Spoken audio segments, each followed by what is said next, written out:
मालदीव की अकल ठिकाने आ गई है। अब वो वेलकम इंडिया चिल्ला रहा है। खतरनाक आर्थिक संकट से जूझ रहे मालदीव ने विदेश नीति की दिशा बदल दी है, साथ ही भारत के साथ संबंध बदलने पर मजबूर हो गया है।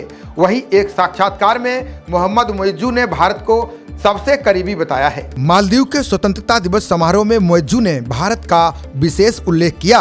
उन्होंने भारत द्वारा मालदीव को 50 मिलियन का ऋण दिए जाने के बाद ऋण चुकाने को आसान बनाने के लिए नई दिल्ली को धन्यवाद दिया। उन्होंने यूके के साथ एक मुक्त व्यापार समझौते के लिए चल रही बातचीत का भी खुलासा किया है। उन्होंने भारत के साथ भी इसी तरह के समझौते की उम्मीद जताई है।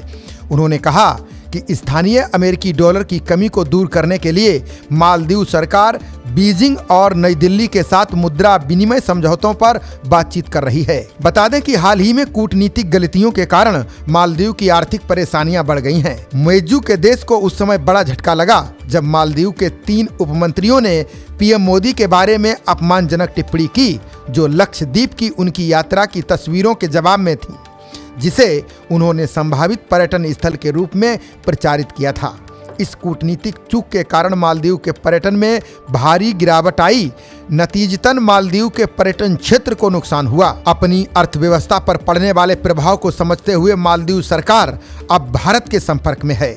मालदीव के पर्यटन मंत्री इब्राहिम फैसल भारतीय पर्यटकों को आकर्षित करने के लिए 30 जुलाई को भारत पहुंचे। उन्होंने वेलकम इंडिया पहल के तहत रोड शो किया। ये कार्यक्रम नई दिल्ली, मुंबई और बेंगलोर में 5 दिनों तक चलेगा। मालदीव सरकार ने कहा कि इन कार्यक्रमों से संबंधित पर्यटन उद्योगों के हितधारकों के बीच संबंधों को मजबूत करने में मदद मिलेगी। रोड शो के दौरान मालदीव के बीच रिजॉर्ट, गेस्ट हाउस और सांस्कृतिक इतिहास का प्रचार किया जाएगा। इस रोड शो को मालदीव के व्यापारिक प्रतिष्ठान स्पॉन्सर कर रहे हैं। विजिट मालदीव के चेयरमैन अब्दुल्ला गियास ने भारतीय पर्यटकों को मालदीव आने का निमंत्रण दिया है। उन्होंने उम्मीद जताई कि साल के अंत तक 2 लाख भारतीय पर्यटक मालदीव आएंगे।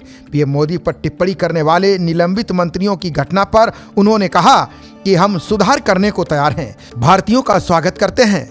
बता दें कि इस साल पिछले साल की तुलना में भारतीय पर्यटकों की संख्या में 42% की कमी आई है। पर्यटन आधारित अर्थव्यवस्था वाले मालदीव के लिए बड़ा झटका है, खास तौर पर जब साल 2023 में मालदीव पहुंचने वाले विदेशी पर्यटकों में सबसे बड़ी संख्या भारतीयों की ही थी। यही वजह है कि मालदीव ने भारतीय पर्यटकों को आकर्षित करने के लिए पहल की है। खबरों का सिलसिला जारी रहेगा। देखते रहिए जनप्रवाद। नमस्कार।